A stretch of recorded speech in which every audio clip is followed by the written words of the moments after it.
Hola, buenos días. Me llamo Carlos y les voy a mostrar en este video tutorial cómo realizar el ensamblaje de un PC. Según vaya eligiendo el componente a colocar, haré una pequeña descripción del mismo. Cuando ya tenga todos los componentes colocados y fijados correctamente, procederé a realizar la instalación del sistema operativo Windows 7. Antes de empezar con el proceso, les comentaré que este montaje de PC lo he realizado teniendo en cuenta el riesgo que conlleva para un componente electrónico la electricidad estática. Para la eliminación de mi propia electricidad estática, me he basado en tocar una parte metálica y así descargarla. Vamos a comenzar. Aquí tengo la carcasa. Es de formato ATX. Para retirar la tapa lateral, quitaremos los dos tornillos que lo sujetan, para así poder acceder a su interior, que es donde ubicaremos todos los componentes. En este caso nos encontramos que viene incorporada la fuente de alimentación con una potencia de 500 vatios. Esto es una cosa muy importante a tener en cuenta a la hora del montaje, ya que si optamos por montar una torre y no nos percatamos de su suma total de los vatios que tienen los componentes y nos quedamos cortos de potencia, nos encontraremos con el problema de que no funcionará nada bien en el PC. Porque a todo esto también hay que sumar las conexiones externas como disco duro, webcam, etc. Es decir, todo suma. También viene con un ventilador trasero para sacar el aire caliente que genera en su interior todos sus componentes. También podemos ver el cable de corriente, junto con una bolsita de tornillos y los separadores que nos harán falta al final para la fijación de los componentes. Ahora voy a preparar la placa base para posteriormente acoplarle el procesador y el sistema de refrigeración del mismo. Como se puede ver, es de la marca Asus modelo P5G41TM. En el interior de la caja trae un cable de datos IDE, un par de cables de datos SATA, un embellecedor para la parte trasera de la carcasa, el manual de la placa, muy importante por cierto, ya que es un gran apoyo para asegurarnos perfectamente de la correcta configuración de la placa. Un CD de posibles drivers necesarios para la configuración del hardware y para completar también tenemos la placa base dentro de una bolsa antiestática para así poder evitar sus componentes integrados que no sean chamuscados por la electricidad estática. Entre las características físicas de esta placa base podemos señalar el socket para el procesador, que es un modelo 775. También tenemos por aquí los slots de memoria RAM. Contamos con dos. Cada uno puede soportar un máximo de 4 GB de memoria en formato DDR3 y con un máximo de 1333 MHz de velocidad. Un conector para cable IDE de 40 pines. En las placas más antiguas solía venir un número de dos conectores IDE de 40 pines y uno de 36 pines. Este último era para conectar las disqueteras, que hoy en día están en desuso por los avances en el desarrollo de otros medios de almacenamiento de información. Este es el conector de corriente para la placa de 24 pines. Este ya se ha estandarizado. En las placas más antiguas venía de 20 pines. Esto se debe a la nueva variedad de componentes y a su mayor necesidad de potencia. También podemos observar estos conectores, con su parte interior en forma de L. Son conectores SATA, los sustitutos mejorados de los conectores IDE, dando una mayor velocidad de transferencia y recepción de datos. Pegadito a los conectores SATA tenemos el LED, que se ilumina para indicar si la placa tiene entrada de corriente.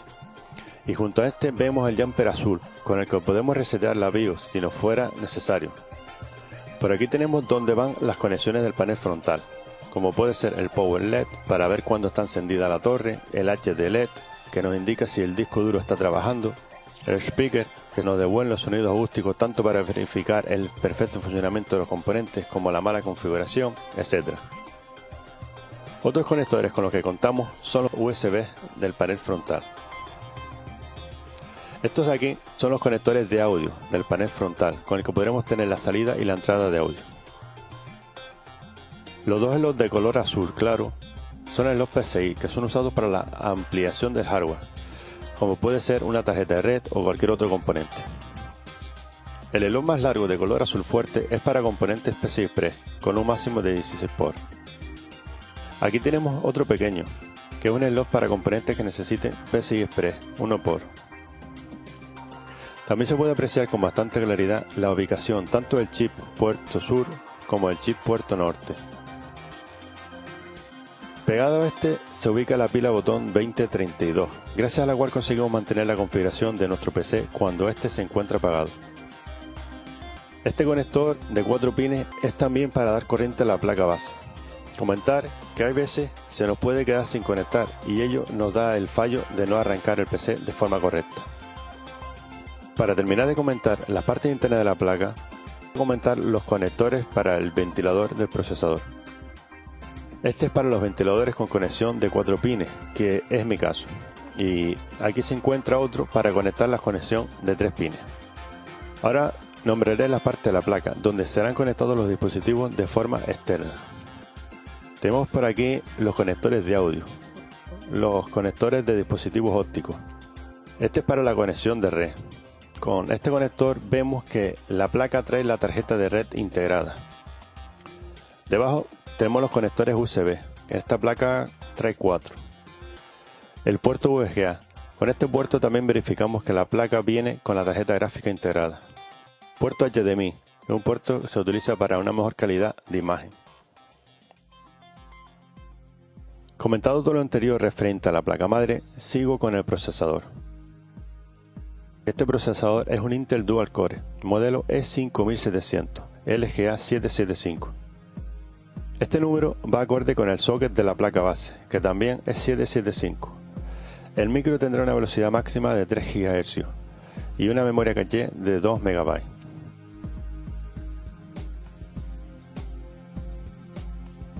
Como podemos ver, tenemos el disipador y ventilador unidos, y por separado el microprocesador y el librito de garantía. El microprocesador, como podemos apreciar, es un tamaño pequeño, prácticamente cuadrado y con ambas superficies casi planas.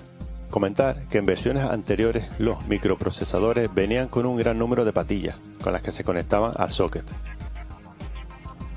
Aquí tengo el disipador y el ventilador, que son conjuntamente parte del sistema de refrigeración del procesador.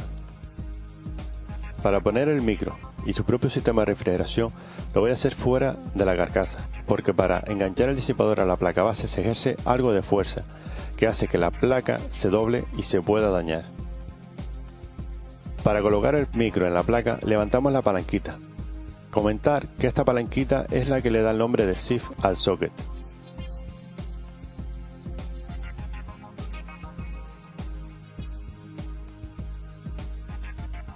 Ahora debemos de fijarnos en las muescas que tiene el procesador, que han de coincidir con las del socket, y así fijarlo de forma correcta.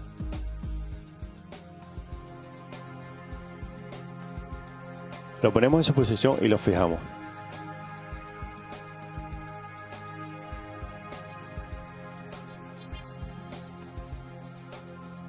Ahora colocamos el sistema de refrigeración. Tiene 4 patas que coinciden con los agujeros de la placa. Como podemos ver, el sistema de enganche es sencillo. Ahora solo queda posicionar y con un poco de presión en las patas nos quedará todo fijado.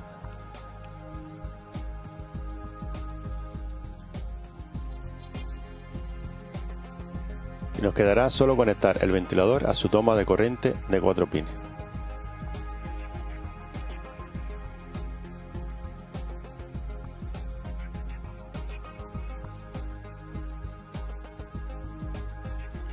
El siguiente paso será fijar la placa base a la carcasa, pero antes que nada se debe de retirar la lámina, en donde se colocará el embellecedor trasero de la placa.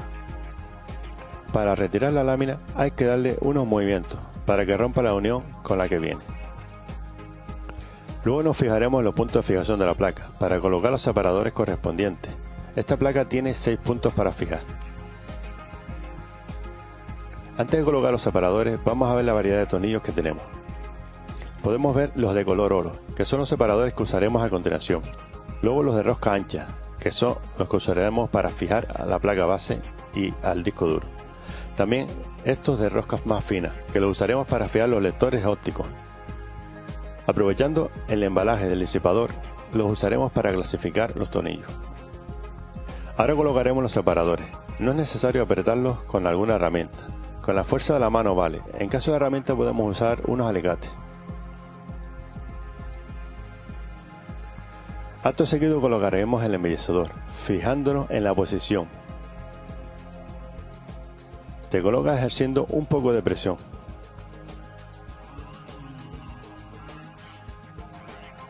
Llegó el momento de ubicar la placa base. Debemos de cogerla de forma firme, segura y a ser posible no tocar demasiado los componentes de la placa. Luego la atornillaremos a la carcasa.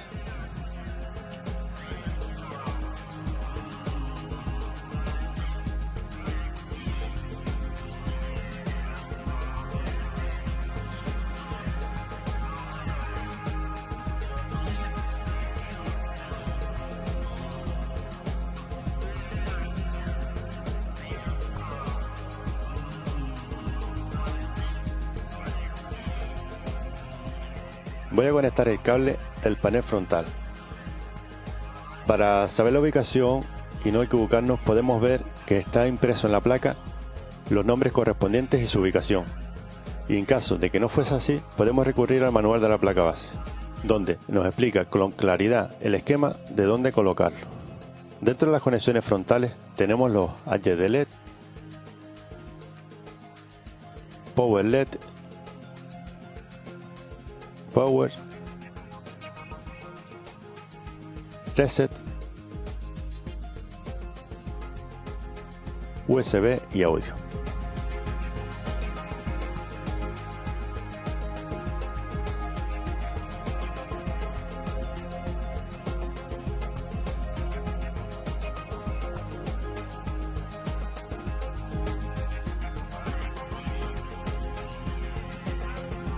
Le toca el turno a los dispositivos ópticos. Esto es un lector y grabador de CD y de DVD, los dos al mismo tiempo, que trabaja a una velocidad de 24 por. Viene con la tecnología de etiquetación de disco, LightScribe, sistema para grabar nuestras propias etiquetas en el CD o DVD, por medio de un láser. En la caja podemos apreciar la variedad de formatos que acepta, entre otras especificaciones. Una de las características importantes es sus conexiones, que se realizan por medio de cables SATA. Para colocarlo se debe retirar una tapa del panel frontal. Debemos de tener en cuenta el tamaño de los cables, de la fuente y los conectores, para no ubicar el lector a una distancia que no podamos conectar después. Luego lo atornillamos.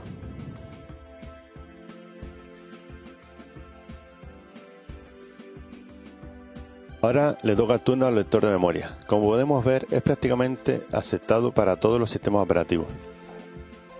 Este lector se caracteriza por leer 32 tipos diferentes de memoria. Para colocarlo debemos de quitar una lámina del panel frontal y otra interior, como la del embellecedor de la placa base.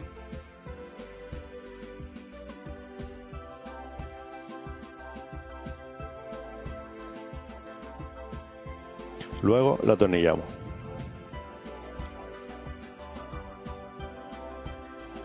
La memoria RAM es lo siguiente a colocar, pero antes de nada les comentaré el significado de las letras y números que traen impresos. KVR es la marca Kingston Value RAM. 1333 es la velocidad en megahercios. D3 es el tipo DDR3. N nos da el significado de que es sin corrección de errores. 9 es la latencia.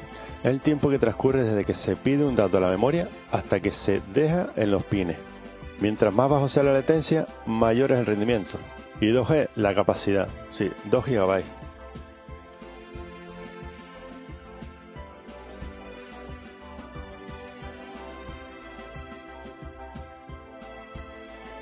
Para colocar los modos de la memoria, abrimos las pestañitas blancas. Nos fijamos en las muescas de las memorias para colocarlos bien y luego, con presión y precisión, las trincamos con las pestañas blancas.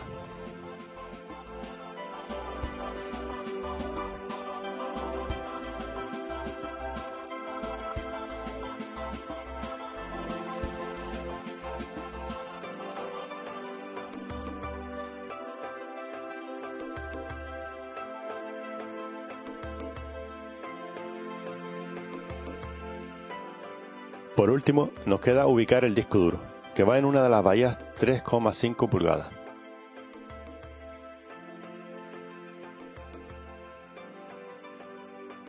Lo fijamos después con los tornillos. Como podemos apreciar, se trata de un disco duro SATA con una capacidad de 1 TB. Y ya solo nos falta conectar los componentes a la placa base y a la fuente de alimentación. Conectamos el lector de memoria. Debemos de fijarnos en la ausencia de un pin. Conectamos después los cables de datos SATA. Primero el disco duro y luego el lector.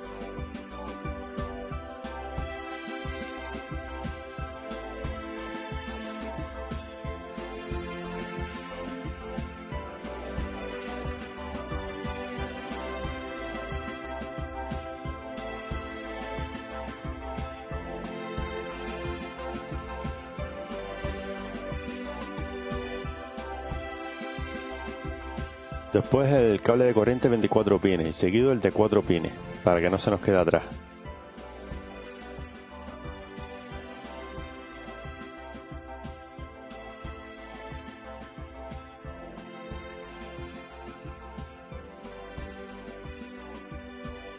Luego los cables SATA de corriente, para el disco duro y para el lector. En este caso, como la fuente de alimentación tan solo trae 2 conexiones de estas y no da por la distancia, vamos a conectar ambos dispositivos y he tenido que optar por conectar un adaptador Molex SATA.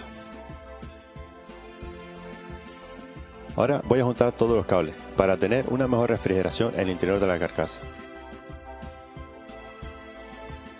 Me ayudaré de unos latiguillos y un cortacable.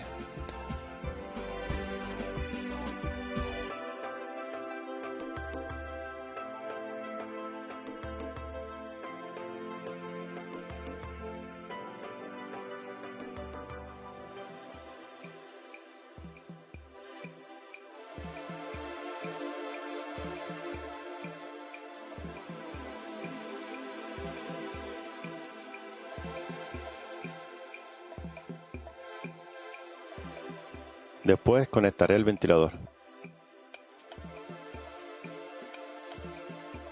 Para finalizar, echaré un vistazo por si queda algo sin conectar.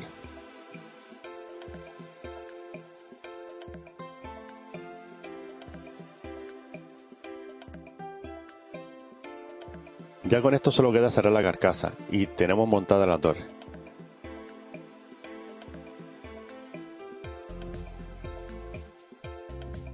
Llegado a este punto procederé a conectar la parte trasera, el ratón y el teclado,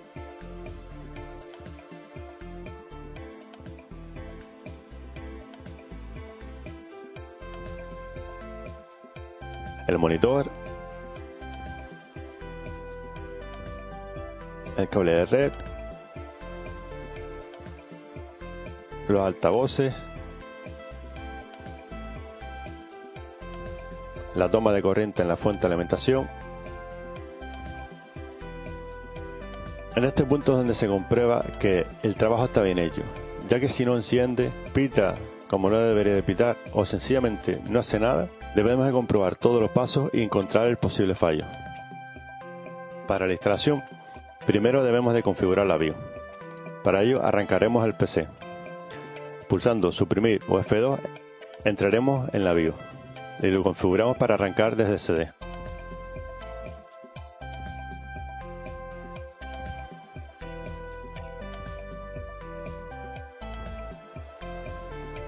Abrimos el lector de CD e insertamos el CD. Ahora reiniciamos y al reiniciar arrancaremos desde CD.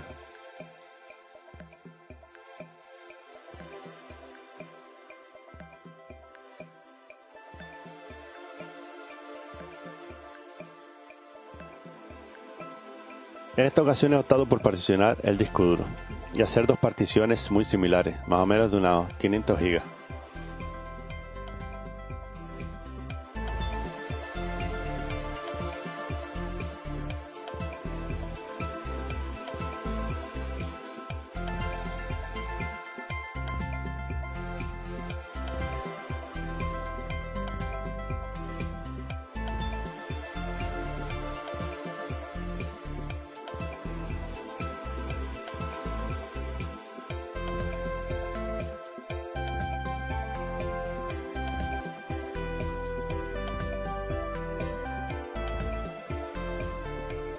El proceso de instalación no lo voy a describir porque es una cosa sencilla.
Y ahora, como vemos, pues ya tenemos instalado el sistema operativo. Ahora procederé a instalar el antivirus, que utilizaré el Avast Home, que es gratuito y funciona bastante bien. Después instalaré el Adobe Flash, que lo necesitamos para poder visualizar correctamente las páginas web. Y después vamos a descargar el Adobe Reader para trabajar con archivos que tengan formato PDF, y el Java, que también es necesario para las páginas web. Y todos ellos son programas gratuitos y necesarios. Pues bueno, pues yo creo que hasta aquí hemos llegado, ya ha llegado el punto final y se acaba el videotutorial de Carlos del ensamblaje de un PC. Muchas gracias.